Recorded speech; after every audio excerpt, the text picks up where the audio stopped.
Savos iepriekšējos video es nereizi vien pieminēju demenci, tāpēc šodienas video es izlēmu veltīt tieši šīs tēmas iztirzāšanai. Tā demence ir tāds vispārējs termins smadzeņu saslimšanas grupai, kas rada atmiņas un domāšanas traucējumus, kā arī prasmju un neatkarības zudumu. Kāpēc demence rodās, kādi ir tās simptomi un riski, un vai visus demence piemeklē, kā arī vai ir iespējams demence ārstēt un ko darīt, lai ar šo saslimšanu nesaslimtu, par to tad tālākajās minūtēs. Esiet sveicināti! Mani sauc Anželika Gudriniece, esmu neiroloģe, un šeit mēs runājam par atmiņu, kognitīvajām funkcijām un smadzeņu veselību kopumā.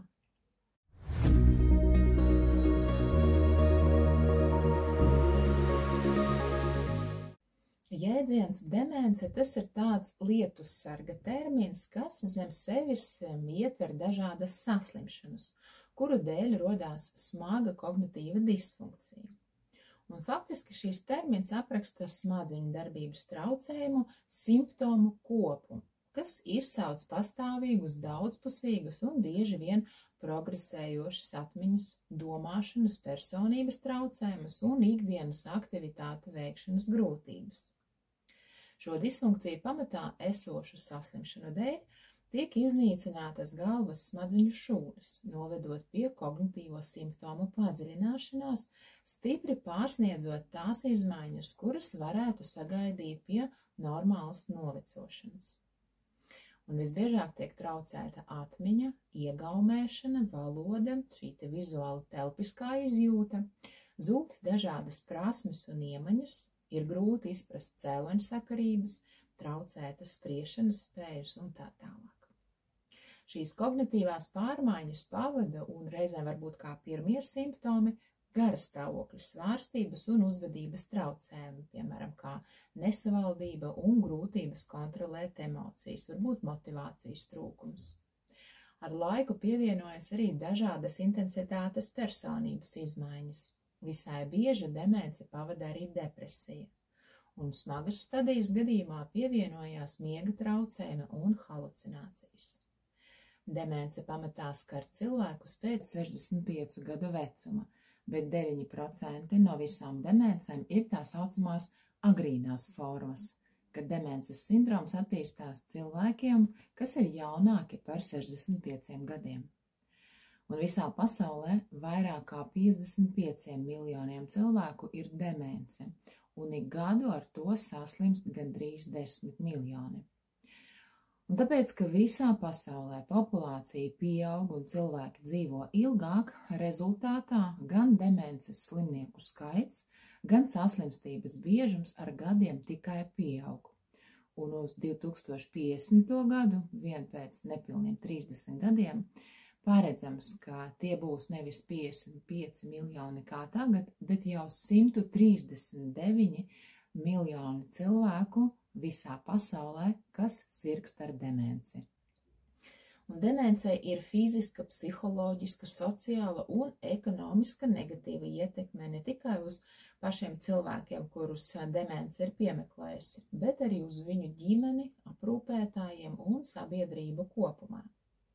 Bieži vien cilvēku vidū trūkst zināšanu un izpratnes par demenci, kā rezultātā rodās stigmatizācija un šķēršļi saulēcīgai diagnostikai un aprūpei. Un visbiežāk demencēm ir neirodeģeneratīvs cēlonis, proti notiek progresējoši galvas smadzeņu neironu jeb nervu šūnu struktūru un vai funkciju zudums. Dažu slimību gadījumā šis process skar arī muguras smadzenes, bet tas nav šodienas temats. Neirodeģenerācijas dēļ smadzenes zaudē šūnas un tās samazinās gan apjomā, gan skaitā, un tāpēc vairs nespēja veikt savas funkcijas, kādēļ rodās neirokognitīvie un neiropsihiatriskie simptomi. Un tā kā laika gaitā nerviņu šūniņas zūd arvien vairāk un vairāk, tad arī attiecīgi progresē arī minētie simptomi.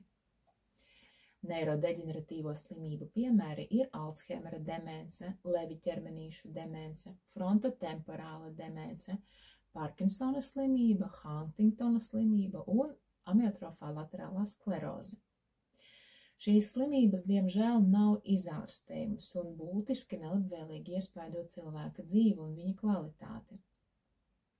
Demence vidēji skar 5,4% cilvēkus vecumā 65 gadi, un tās biežums ar gadiem tikai pieaug līdz vecumā 85 gadi un vairāk.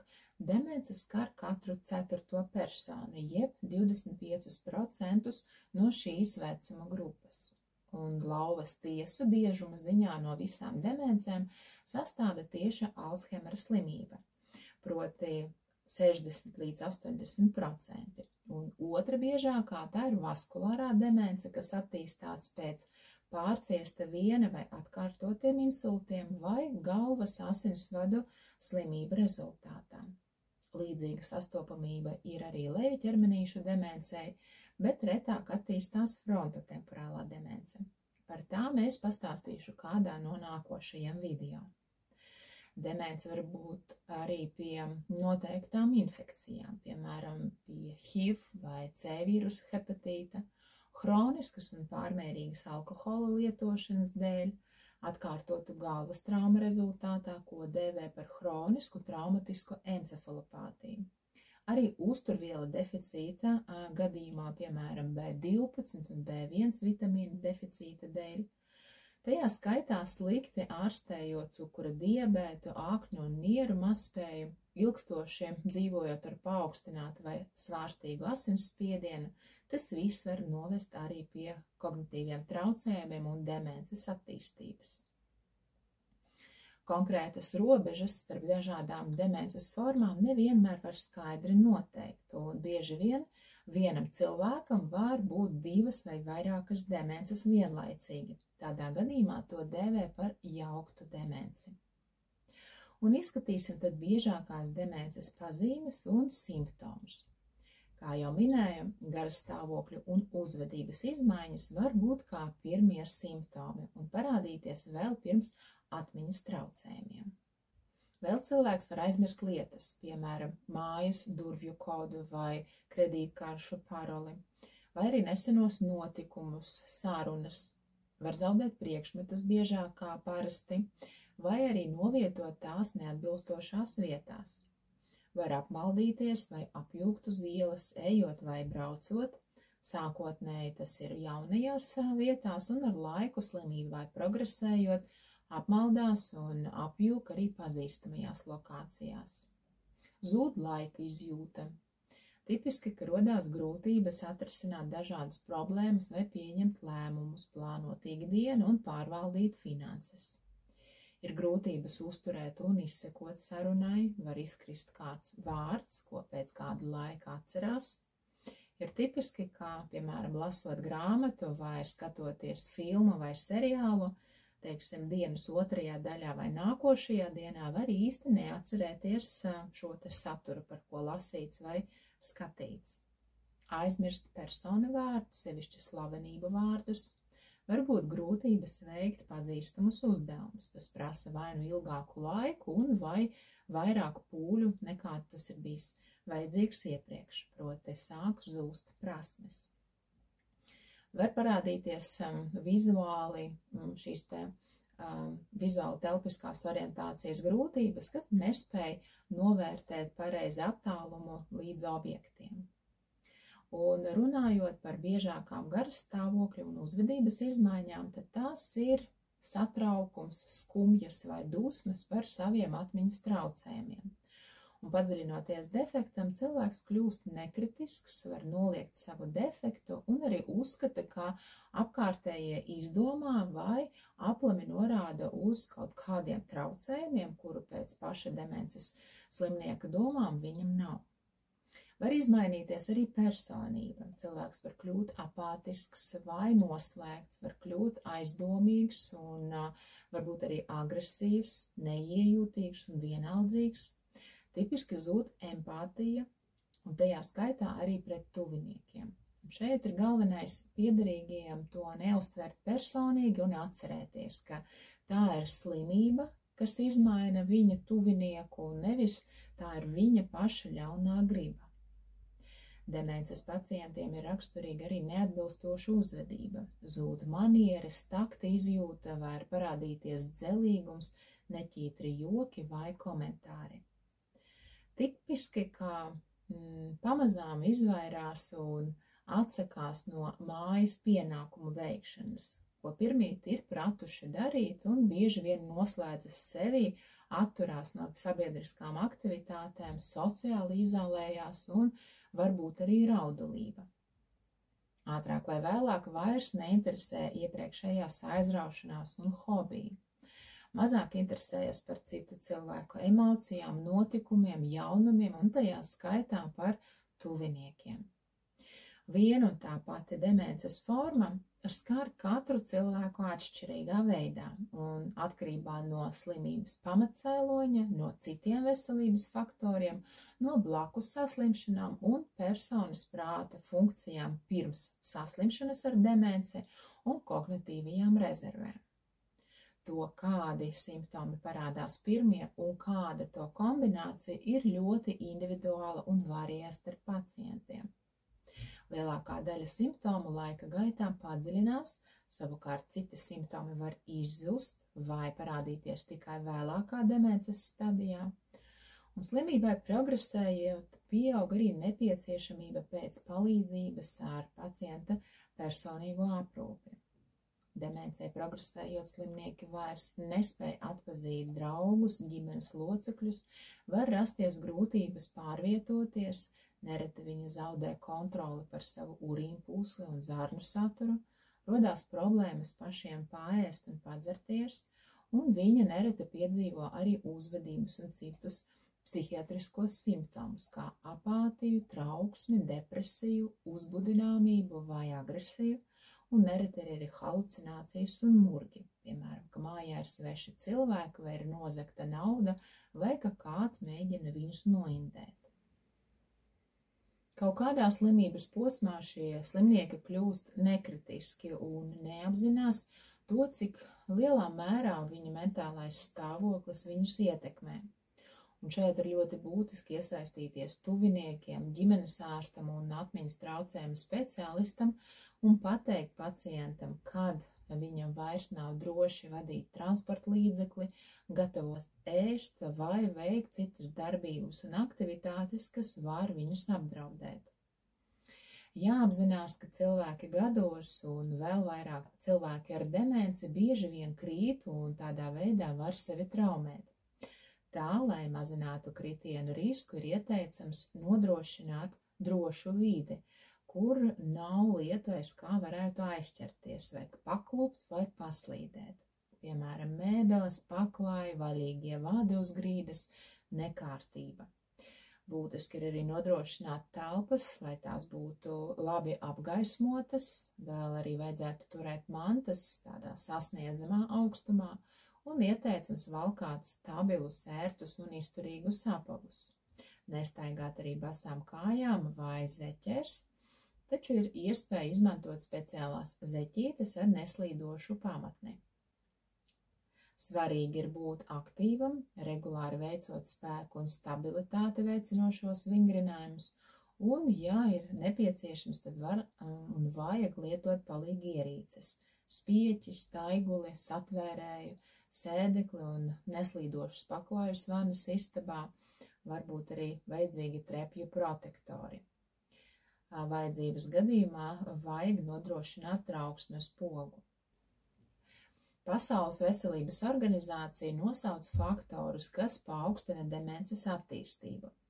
Galvenais un vadošais cēlonis šai slimībai ir liels vecums, kā arī pie demences noved augsts asinsspiediens, jeb hipertenzija, augsts glikozes līmenis asinīs un cukura diabēts, virsvars un aptaukošanās, smēķēšana, bieža un pārmērīga alkohola lietošana. Arī kvalitatīvu regulāro fizisku aktivitāšu trūkums noved pie demences, un šeit neskaitās fizisks algots darbs vai dārza dobju rāvēšana. Risks demencei ir arī sociāla izolācija un depresija. Runājot par ārstēšanu, tad pamatā demenci diemžēl nevar izārstēt, taču var darīt daudz, lai atbalstītu gan cilvēkus, kas slimo ar šo slimību, gan arī viņu tuviniekus un aprūpētājus, ja tādi ir. Es pastāstīšu par ieteikumiem, ko cilvēki ar demenci var veikt, lai ilgāk saglabātu savu dzīves kvalitāti un veicinātu savu labsajūtu. Un pirmais ieteikums būtu fiziski aktīvam, proti regulāri un vislabāk katru dienu nodrošināt aerobo slodzi. Vai tie ir fiziskie vingrinājumi, vai pastaigas raitā solī, nūjošana, vai velobraukšana, varbūt peldēšana, vai jebkas cits, kas uzrunā un sirdī patīk, tik daudz, cik ļauj fiziskais un mentālais stāvoklis noteikti būtu regulāri jāveic. Otrs ieteikums ir ēst veselīgi, un par uztura modeļiem, kas uzlabo smadzeņu darbību, kognitīvās funkcijas un atmiņu, man ir 2 video. Saitē uz tiem es pievienošu zemāk aprakstā. Trešais ieteikums ir regulāri pilnvērtīgi izgulēties. Tās ir 7 līdz 8 stundas dienā. Noteikti vajadzētu pārtraukt smēķēšanu un alkohola lietošanu. Kā 5. ieteikums ir ļoti noderīgas dažādas atmiņas palīgierīces, piemēram, izveidot sistēmu, kur demences pacientam ir iespēja ielūkoties, lai palīdzētu sev atminēties, piemēram, pierakstu blociņš, ziņojuma dēlis vai tāfele. Vēl ļoti vērtīgi ir mentālie vingrinājumiem, piemēram, iespēja robežās trenēt smadzeņu kognitīvās funkcijas, var izmantojot tam paredzētās aplikācijas vai dažādas bērnu attīstošās spēles, uzdevumus, krāsojamās grāmatas un tam līdzīgi. Par ieteikumiem trenēt atmiņu un citas kognitīvās funkcijas man arī ir video, un saiti uz to es arī pievienošu zemāk aprakstā. 6. ieteikums ir izveidot mājās strikt atvēlētās vietas, kur cilvēks ar demenci var glabāt savas mantas, piemēram, atslēgas, personīgās lietas un tam līdzīgi. Vēl noteikti nevajadzētu mainīt lietu izvietojumu, ar ko šīs cilvēks ir labi pazīstams. Tas ir pārbīdīt mēbeles dzīvokli, pārkārtot skapju un atvilkņu saturu un tam līdzīgi. Saglabājiet šo te vidi nemainīgu un viņam labi pazīstamu, tas palīdz arī saglabāt viņa neatkarību savā darbībā ilgāku laika periodu. 7. ieteikums ir izmēģināt jaunus maršrutus, kas palīdzēs uzturēt prātu aktīvu. Protams, šīs ieteikums darbojās tikai cilvēkiem ar viegliem kognitīviem traucējumiem demences agrīnajā stadijā, kad šī funkcija vēl nav traucēta un nav riska apmaldīties. 8. ieteikums ir turpināt nodarboties ar hobijiem un darīt lietas, kas patīk. Vēl noteikti vajadzētu pavadīt laiku ar draugiem un ģimeni, vajadzētu socializēties, iesaistīties ģimenes dzīvē. 10. ieteikums, kas palīdzēs cilvēkam ilgāk saglabāt savu neatkarību demences gadījumā un labu dzīves kvalitāti, ir socializēšanās un dalība dažādās aktivitātēs. Piemēram, apmeklēt deju pulciņus, apmeklēt senioriem paredzētos klubiņus, kur var apgūt dažādas galda spēles, atjautības un sporta spēles, var iepazīties ar citiem cilvēkiem, var iesaistīties dažādās fiziskās aktivitātēs un veselības uzturēšanai, var braukt grupu ekskursijās, komunicēt un gūt jaunus draugus. Ir svarīgi arī saiet kopā ģimenes lokā, doties kopīgos izbraukumos, atpūtā, īpaši, ja pacients dzīvo viens. Un tas viss palīdz mazināt vientulību un izolētības sajūtu, palīdz mazināt depresiju, trauksmi, kas rodās šajā gadījumā, kā arī stimulē smadzenes un uztur ikdienas funkcijas, kādēļ demence progresē lēnāk. 12. ieteikums ir, kamēr slimība ir vieglajā vai mērenajā stadijā, šiem slimniekiem pozitīvu efektu var sniegt arī psihologa atbalsts. Un papildus daži medikamenti var nedaudz aizkavēt simptomu progresēšanu. Tā, piemēram, Alzheimera slimības gadījumā tie ir holinesterāzes inhibītori, un otra grupa ir NMDA receptora antagonisti, ko lieto vidēji smagas Alzheimera slimības vai vaskulāras demences ārstēšanai. Lai aizkavētu vaskulārās demences progresēšanu, noteikti regulāri ir jālieto zāles, kas mazina trombu veidošanos, un zāles, kas uztur normālu asinsspiedienu. Vēl cilvēkiem ar demenci ir ļoti būtiski sekot viņu veselības stāvoklim kopumā un kontrolēt blakus saslimšanas, jo hronisku slimību sāsināšanās vai slikta kontrole, kā arī akūtu slimību gadījumā, piemēram, infekcija kā gripa, urīnceļu infekcija vai plaušu karsonis, pasliktina arī demences simptomus un var pātrināt tās gaitu. Līdz ar to zāles asinsspiediena un holesterīna kontrolei var novērst papildus smadzeņu bojājumu, sliktu asinsvadu un augstu asinsspiediena dēļ. Ļoti svarīgi arī cukura diabēta un cilvēkiem ar vairogdziedzera darbības traucējumiem regulāri un korekti lietot atbilstošās zāles, lai uz slikti kontrolētas glikozes asinīs un izmainītu hormonu fona nepadziļinās demences simptomi. Un noteikti arī saulaicīgi jāvēršās pie ārsta, ja rodās kādi veselības traucējumi. Un ja demence pavada depresija, ir arī nozīmējami antidepresanti. Ir svarīgi atcerēties, ka cilvēkiem vecumā virs 65 gadiem, kuriem ir atmiņas un kognitīvie traucējumi, depresija attīstās biežāk nekā cilvēkiem ar normālu kognitīvo darbību. Savukārt demences slimniekiem 20 līdz 40% gadījumos ir smaga depresija un līdz 70% demenču slimnieku ir depresijas simptomi. Uzvedības traucējumu un agresivitātes, halucināciju gadījumā psihiatrs var nozīmēt atbilstošus medikamentus šo simptomu mazināšanai. Arī tuviniekiem un cilvēkiem, kas ikdienā strādā ar demences pacientiem, ir ļoti svarīgi domāt un rūpēties par savu veselību, par savu gan fizisko, gan mentālo stāvokli, jo ikdienas darbs aprūpei un dzīvošana kopā ar cilvēku, kuram ir demence, ir laikietilpīgs un enerģiju prasošs process, jo jārūpējās ne tikai par tuvinieka praktisko dzīves pusi, bet arī jātiek galā ar emocijām, ko tuvinieki nespēja var izraisīt. Un visiem, kas saskarās ar demences slimniekiem un sevišķi piederīgajiem, ir ieteikums apzināties savas spējas un resursus un neizsmelt tos, lai neizdegtu. Noteikti vajag meklēt un pieņemt palīdzību no citiem. Ir rekomendējums interesēties savas pašvaldības sociālajā dienestā par iespēju piesaistīt sociālo aprūpētāju vai ģimenes asistentu. Ir arī jāapsver nepieciešamība saulaicīgi vērsties uz konsultāciju pie jurista, lai izrunātu juridiskos aspektus. Pašiem piederīgiem ieteicams vērsties pie psihologa vai psihoterapeita pēc profesionālā atbalsta un palīdzības.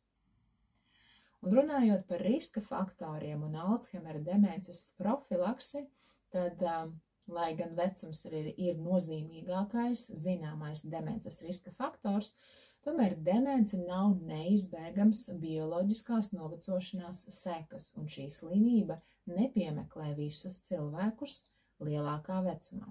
Un pētījumi liecina, ka ik viens no mums var samazināt savu kognitīvo funkciju pasliktināšanos un demences risku, regulāri sportojot, nesmēķējot, izvairoties no pārmērīga alkohola lietošanas, kontrolējot savu svaru, ēdot veselīgu uzturu un uzturot normālu asinsspiedienu, holesterīnu un cukura līmeni asinīs. Papildus riska faktori demencei ir depresija, sociālā izolācija un zems izglītības līmenis, kognitīvo aktivitāšu trūkums un gaisa piesārņojums. Un runājot par demences profilaksi, pozitīvā ziņa ir tāda, ka nekad nav par vēlu sākt.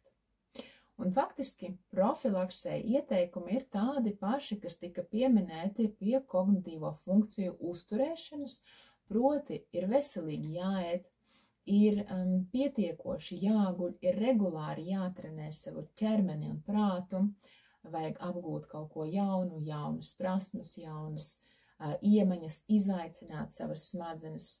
Noteikti vajag iziet cilvēkos, socializēties, smelties pozitīvās emocijas, atmest neveselīgos ieradumus, sekot savai veselībai un regulāri lietot nozīmētās zāles, kā arī uzturēt normālu asinsspiedienu, normālu cukura līmeni asinīs, un tiklīdz rodās kādi veselības traucējumi, tad tās neielaist, bet saulaicīgi vērsties pie sava ārstējošā ārsta. Tāpēc, ja jūs vai kāds, ko pazīstat, piedzīvo kognitīvās izmaiņas un it īpaši, ja tas rada bažas, ir silts ieteikums meklēt medicīnisku padomu pie sava ģimenes ārsta vai atmiņas speciālista, lai saņemtu pienācīgu novērtējumu un atbilstošus norādījumus, pamatojoties uz jūsu konkrēto situāciju. Šodienai man tas būtu viss, un pašā noslēgumā es aicinu jūs pierakstīties kanālam, kas to vēl nav izdarījis. Tā katrs no mums var ienest savu artaviņu izglītošanas procesā par smadziņu un kognitīvo veselību. Jo katrs pieraksts kanālam, katrs komentārs vai like palīdz šim video sasniegt arvien vairāk cilvēku un uzzināt par šajos video izrunāto. Droši arī rakstiet komentāros savus jautājumus un rakstiet par sevi interesējošām tēmām. Es tās noteikti iekļaušu savā sarakstā, par ko pastāstīt vēl. Man ir arī Instagram un Facebook tematiskie profili, kur informācija iznāk katru dienu, biežāk nekā šeit. Un tā arī ir daudzveidīga par dažādām tēmām, kas šeit vēl nav apskatītas, tāpēc droši piesekojiet vai nu pēc šiem QR kodiem vai linkiem, kas ir atrodami profilā. Nu, un tad šodien es arī noslēgšu. Paldies, ka pavadījāt šo laiku kopā ar mani. Ar prieku gaidīšu jūs atpakaļ pēc nedēļas un uz drīzu tikšanos. Atā!